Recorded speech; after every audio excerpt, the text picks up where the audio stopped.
This next stop we're going to be coming to is called the Court of the Patriarchs, and they are 3 large sandstone cliffs that are all lined up in a row.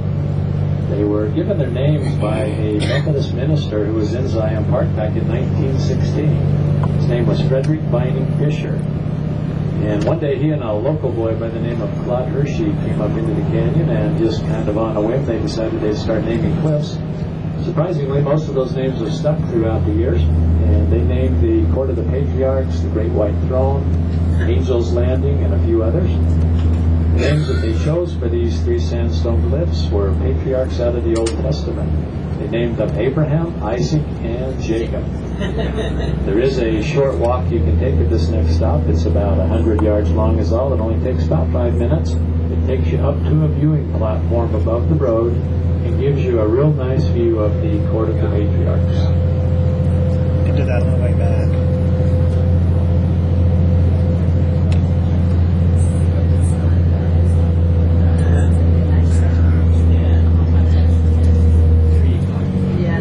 You gotta be quick. There you go. There you go. Good shot. Good reflex. You can see the Court of the Patriarchs off to our left there out across the river. The big one on the left is Abraham, the one in the middle Isaac, and the one on the right out behind the red one is Jacob. This red mountain in front of Jacob is Mount Moroni. Moroni is a prominent figure in the Book of Mormon. And that little walk up to the viewing platform is just off to the right of where we stopped here. You just follow the walk right up the hill. This is the Court of the Patriarchs. Through here than where we just came up from, as this part of the canyon really flattens out a lot. There's also a lot more trees, vegetation right through here. The reason for that is back about 8,000 years ago, just below where we just stopped, there was a major landslide that occurred that they now call the Sentinel Slide, and it dammed up the river and caused a lake to form back in this part of the canyon. And that lake went from about the Court of the Patriarchs up past the Angel's Landing, which is a distance of about 3 miles. The lake remained in place for several thousand years before it finally reached the dam and drained out. But all of the sand and the sediment that were deposited into the bottom of the canyon from that lake, why this area is flat like it is today. And they've actually measured the depth of the lake bed underneath Zion Lodge, and they say it's about 300 feet deep.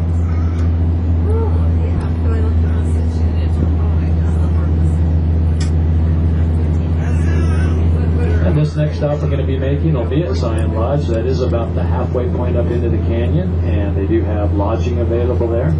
They also have an outdoor cafe. It's a good place to get something to eat or drink if you need it. And they also have a gift shop and a full-service restaurant at the lodge, and the restaurant does serve breakfast, lunch, and dinner.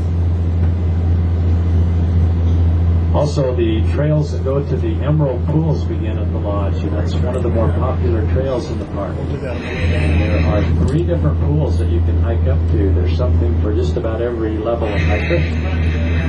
The lower pool is an easy walk. It's on a paved trail all the way. It's pretty flat most of the way. It's about 1.2 miles round trip, and you can do that in less than an hour's time.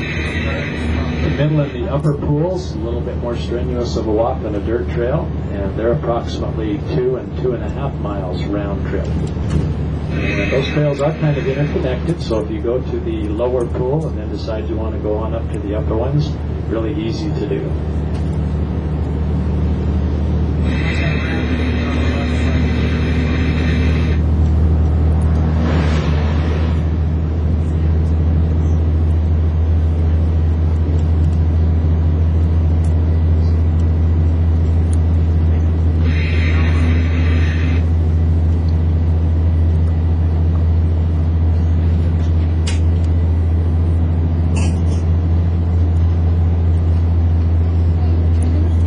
They also have horseback rides available here at the lodge. They offer a 1-hour ride, and they also have a 3-hour ride. And you'll see the horse corral on the left side of the road, and you just check in at that little building right there to make a reservation.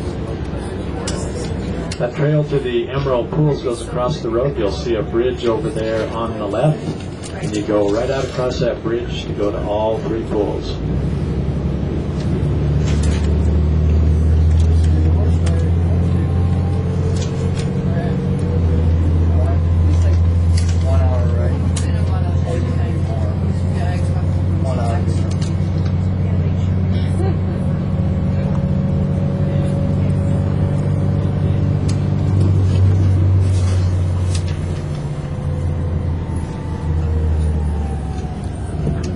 trail to the Emerald Pools begins to the right by those white recycling bins. We do encourage you to recycle. The outdoor cafe, the gift shop, and the restaurant are in the main building. And there are restrooms and a drinking fountain available right here at the bus stop. Don't forget to take all your belongings. This is the Zion Lodge.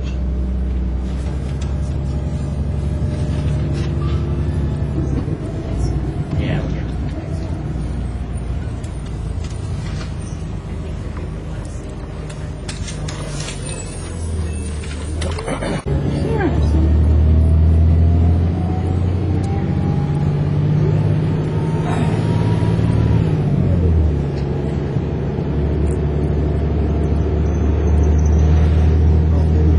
Canyon over on the left side of the bus there is called Heaps Canyon. It's named after some early pioneer settlers that actually lived right along the bottom of the canyon here and farmed the ground along the river. And it's up in the head of that canyon over there where the Emerald Pools are located. This next stop is called the Grotto, and it is a picnic area. There's also restrooms and drinking water available there. We saw the picture of the place. Yeah. I think it is.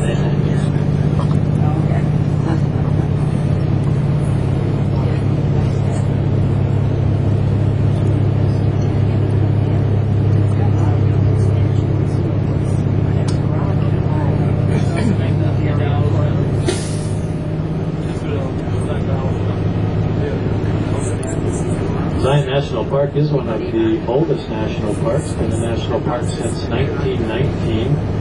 Prior to that, in 1909, it was designated a national monument called Makuntui, which means Straight Canyon in southern Paiute.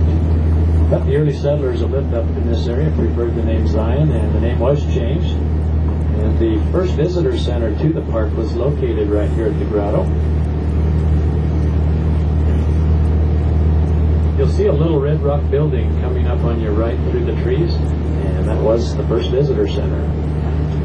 And back in those days, they only averaged about 10 visitors a day, so I guess that's about all they needed.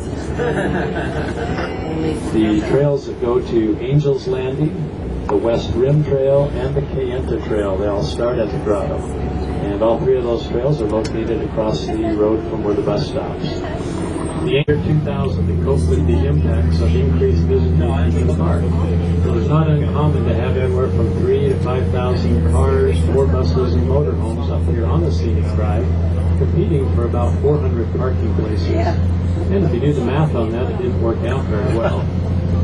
The buses provide a quieter, cleaner environment while increasing the park's capacity to accommodate visitors.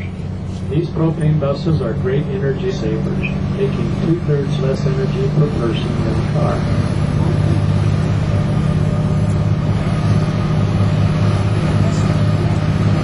One of the more popular trails in the park is that Angel's Landing Trail that starts right here at the Grotto. It's about a 5-mile round-trip hike.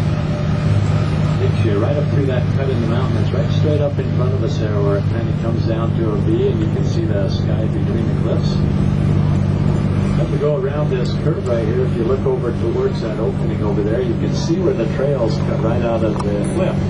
If you look just to the left of that opening, you can see the trail there. Sometimes you can see people going up and down that trail. Once you go through that opening, you go back through a little narrow canyon for a ways that we call Refrigerator Canyon. And then you go up 21 switchbacks that they call Walter's Wiggles.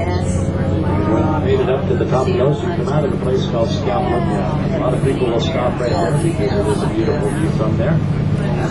If you decide to go the rest of the way, though, you still have about a half a mile to go, and it's the most exciting half mile, and it'll put you right up on the very top of the big sandstone cliff that's right out on the left side of us there right now.